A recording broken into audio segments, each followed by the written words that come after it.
We always do this with every guest. Emergency 9 fun questions to get to know you a little more. And our first one's always the same, and I'm going to let Sleaze start it off. This is the first one. This is given to every single guest right now, but I want to know, if a movie is being made about the life of Brandel Chambly, who do you want to play your role? Wow. Yeah, think hair. Gotta be good hair, dude. No, I mean, honestly, my wife and I talk about this. My favorite actor is probably Denzel Washington.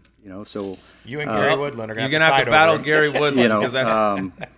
I don't know how you get any better than Denzel Washington. He's have to change his hair. He's incredible. Anthony Hopkins. Okay. If you're a movie geek, you go to the last 10 minutes of Amistad. That's as good at acting as has ever been put on a screen, in my opinion. You are a movie geek, aren't you? See, he goes way deeper than every other guest. Every other guest is like, someone that looks Brad like Pitt, dude, in Troy. I'm Brad Pitt in deep. Troy. I'm super yoked Brad Pitt. But I watch scenes of movies a lot. Go back and just watch them just to try to figure out how they were able to, the nuances of it. Again, just to go back to Anthony Hopkins in the last 10 minutes of Amistad. If you're not familiar with the case, but it was before the Supreme Court. Just the nuances of it. The way he taps the table, the way he stops and takes a drink of water, the way it's just incredible. Acting. We owe so much to the arts, and good dialogue, great acting. It's it definitely influences my life. You are an appreciator of the arts. Colt, who'd you have pegged for him? Because we're like, I can't go anything. I can't follow that. I can't go. Go ahead and give your super deep opinion. I was just going to go with one of his University of Texas alumni, Matthew McConaughey. Hey, that's a tremendous. Look, you have to take your shirt off. You go to his scene in Wolf of Wall Street. Where he starts going, Epic. Now the way I understand it is that was improvised, but Leonardo DiCaprio is off the charts as an actor too, off the chart. I have a good buddy of mine who's very well connected in Hollywood, and when I go over to LA, he's best friends with Jack Nicholson. So when I go over to LA, we'll go to dinner with Jack, or go play golf with Jack, and then all those people come around us, and. Just to hear them talk about Leonardo DiCaprio and his talent. I've heard directors will finish a scene, they'll stop and they'll turn to each other and go like, "Have you ever seen anything like that?"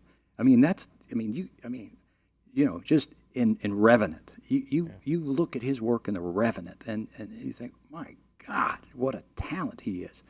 But no, Matthew McConaughey, he's to be that handsome. And to be that dadgum talented, I get it. Is it's right up your alley. Yeah, you're gonna need a lot of shirt. I put a lot of thought into these, Brandel. I take this question very seriously. I had you pegged for Richard Gere. I like Chicago Richard Gere. Specifically. In the musical rendition of Chicago. I'm a big Richard Gere fan. Okay. I like his work a lot. I think he's talented. My wife teases me all the time when I go get a haircut. She's like, would you just grow it out the same length as Richard Gere? I'm like, well, it's like I when you work in Florida, if I grow it that long, it puffs out, You get the Chia Pet look. Right. I know it well. Like Carrot Top or something, Yeah. it gets too thick. Well, if this movie's ever made, we own 10%. That's also running deal. All right, number 2. I hear you have, you just moved, so it's probably not up yet, but you have one picture of a golf hole in your house. Man, you do your homework. Yeah. Can you please explain to me what hole it is and why? I just actually put this picture up last night. Good. It's a picture of the 8th hole at Augusta National. I was playing well at Augusta. The only year I played, 1999, I had the lead after the first round, and was okay positioned after round 2. But I was warming up Saturday, and you know this. You guys both know this. So warming up, and I didn't miss a shot. I was any shot. I was like, for an hour I was Ben Hogan on the range. It was just absolutely flushed it, draws, highs, trajectory, everything I had it. I was like, good God Almighty! But often you don't take that to the course. And I went over and I just flushed the first shot exactly, and it just didn't stop. Wasn't missing a shot, And I was 2 under par through 7 holes, and I was 2 back, maybe 1 back, walking to 8 tee, And it just hit me. I thought, nobody is going to beat me this week. It's like, I'm going to win the Masters. And this is Saturday, maybe the earliest anybody's ever thought they were going to win a tournament. Saturday, walking to 8T, and I thought, I'm about to hit the longest drive on this hole, and I'm going to, I was like, I couldn't wait to hit that tee shot, And I smoked it, exactly where I wanted to hit it, just right at the right edge of that bunker, right out there. I could get there easily. And I couldn't decide back then, it was a 1-iron, Zoom was what it was, a Zoom, or, a 3-wood. And I thought, well, I'll try to take a little off 3-wood. And I fat hooked it over in the trees, up welded, and it took me 2 to get it away from this pine tree. And I, made double bogey. And I remember walking off that green to the 19th. I was like, you got to be the dumbest son of a bitch that ever lived to allow that sort of energy to invade your body and disrupt what you were doing. And I just thought, no, without question, I'm the dumbest human being that's ever played golf.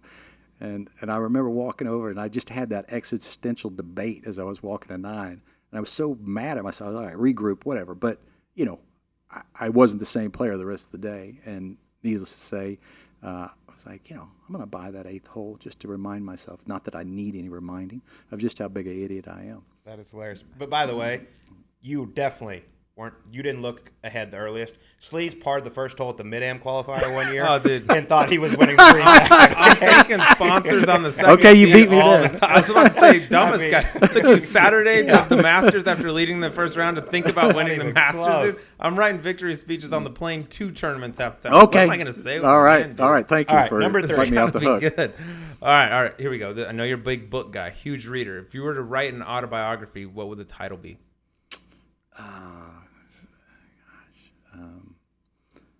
Maybe he is, and he doesn't want to spoil it. Oh, yeah. Are you writing one? That could be the next question. And can we write the preface? What would the title be? Gosh, I don't know. What would the title be? The Silver Fox. It would, an autobiography. I don't know. It would be. You're a writer. I thought you might have had this in the works. I thought maybe. Well, I have a second book going right now, and I have a third book going right now, simultaneously, second and third book.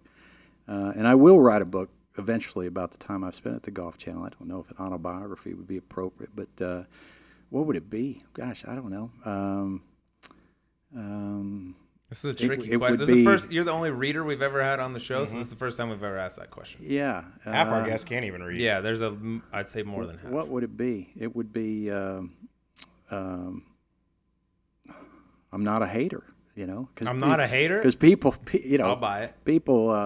What about misinterpreted? Misinterpreted is not a bad one, I'm interested why Frank thought I was misinterpreted, because no doubt he'd have a deep opinion. But we'll talk about. But I don't know. I'll get back to you. I'll tweet that out. When does this show air?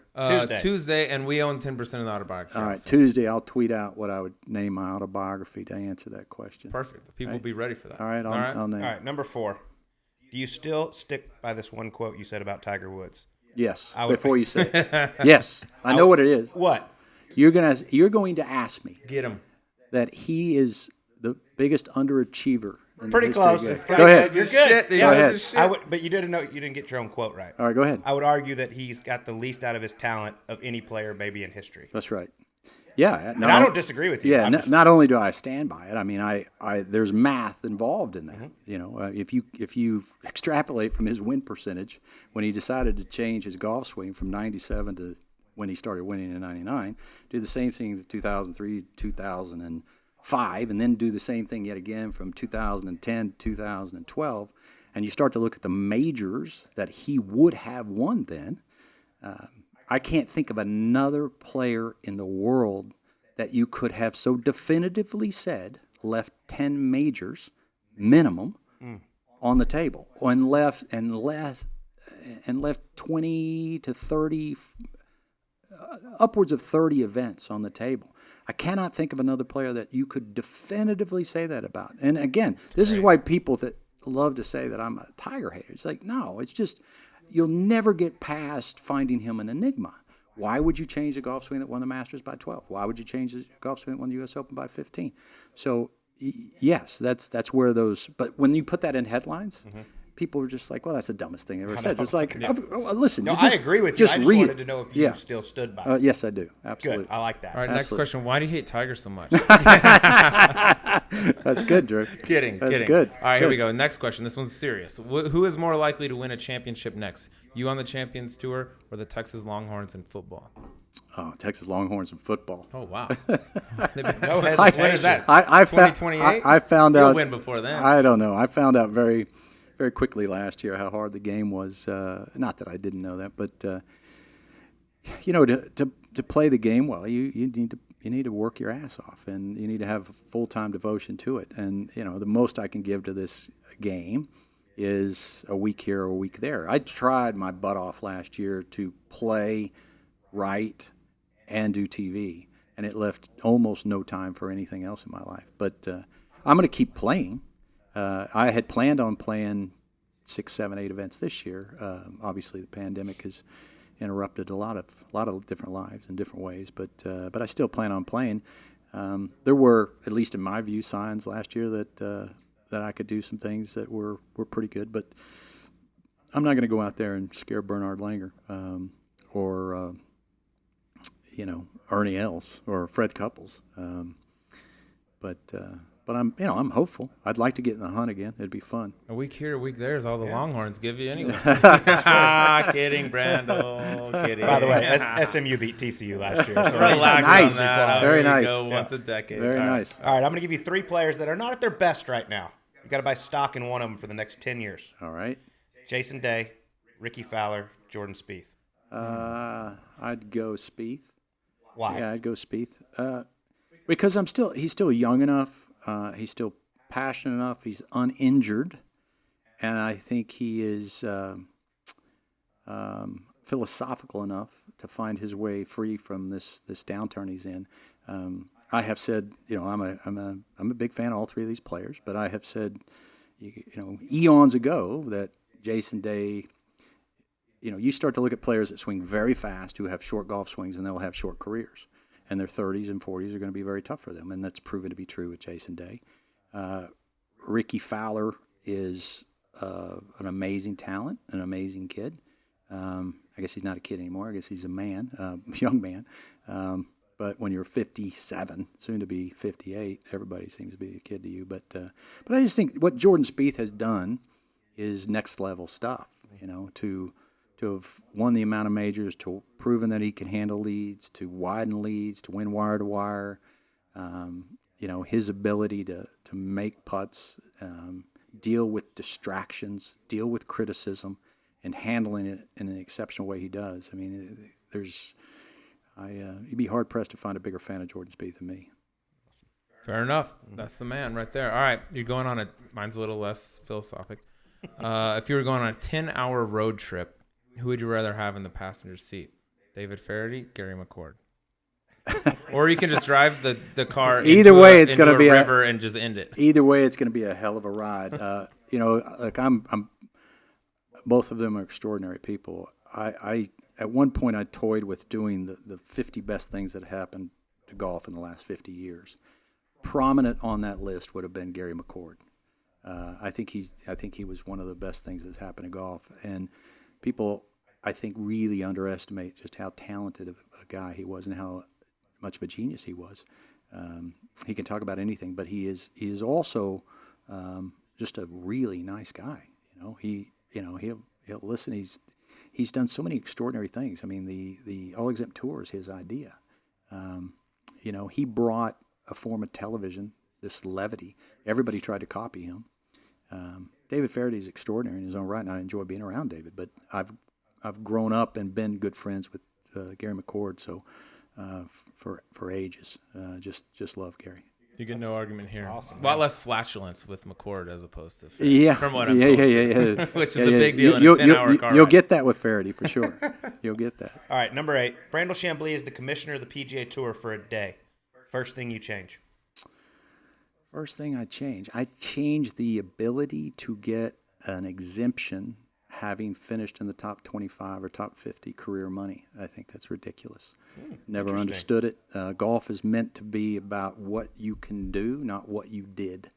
And the idea that players develop some sort of status and have a fallback of being able to use the top 50 on the money list or the top 25, they get 2 if they're in the top 25, is absurd to me. And I would, look, you don't get to be an autocrat. You got to run that through a board.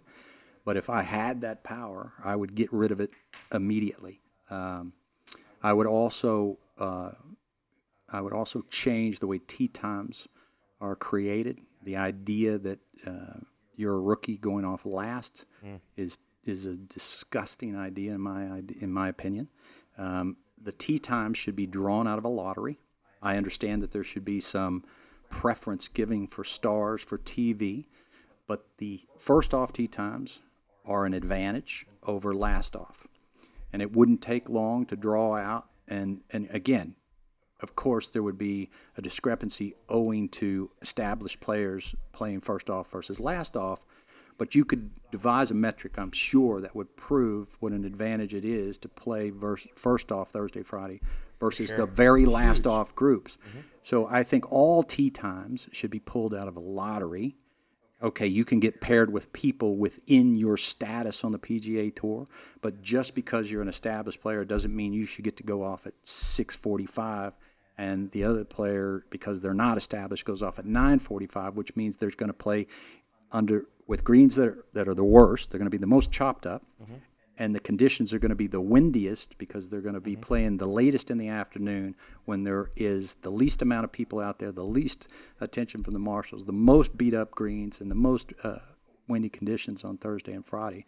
I feel like there is inequity in both of those aspects. I like that. That's good. I never heard that, and that's a huge difference going off first off. I remember clear as day. I made a putt on the 18th hole at Atlanta, my second year on tour, I believe, maybe my third year on tour. Money wasn't like what it is now. And I remember at that time when you made $250,000, you got put into the first off tee times. Before that, I was last off. The next event that I was first off at was the Byron Nelson. I got to the Byron Nelson, and the greens were as smooth as his table. There was no wind, and there was nobody on the golf course. And I think I shot 68 or 67. But I remember walking off thinking, that is a 2-shot difference. That's how much easier it is to get out there and play under prime conditions with no distractions and very little wind. Exactly right.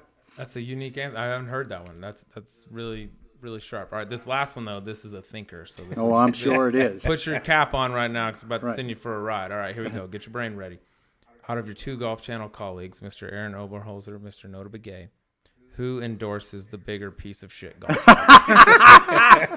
The T-less driver or the XE fucking 6'9" unchunkable wedge? Which one of those pieces of trash is worse? They're both making a killing on those things. I tell you what, I have good fun with teasing both of them about it. And when we get off air, I will tell you a story along those lines that I pray you guys won't share. But the T-less driver does crack me up. I'm like, isn't that a 3-wood? Dude, isn't that fucking brilliant? I mean, whoever thought of a matter of fact, the next time I do a show with Nota and I see someone tee off with a 3-wood on a par 3, I'm gonna say, using a T-less driver here. That's your club, right? Bro. That's a T-less driver, otherwise known as a 3-wood. Yeah, by the way, it's unbelievable. No, I'd have to go with the T-less driver on that. No disrespect, Nota. Yeah. Although those wedges sound promising. But really, we should do that. We should all, go play golf and invite Aaron Oberholzer out. Unbeknownst to Aaron, go get all the wedges that I don't know, he sells every wedge in the world, or he promotes every wedge. Whatever all his garb is, right? It'd be worth spending the money on it and put it all in the bag and not tell him. We could do that. And just see how long it takes him to catch on. I tell you, Aaron's a heck of a nice guy, and he is. I've really enjoyed watching him grow on the golf course as a commentator. He's he's good at what he does. Does a very good job and never chunks a wedge. So No, apparently XE6, I don't think 4.9 wedge. I don't. You give it Mark back there producing. He wouldn't chunk it either. Apparently, that's what it. You don't chunk them. Maybe top 20 strokes grinding Right. around the Can't green chunk with that 'em. thing, the Can't chunk 'em. XEC9. Yeah, it's a brilliant club. Randall, man, that was an absolute blast. Thank you so much for joining us. It's a That real was great. pleasure, Drew and Colt. Congratulations on the success of this show. You guys are great, and I really do enjoy listening to y'all. Y'all keep it fresh and entertaining. Well, we appreciate your time, and we will definitely have you back on.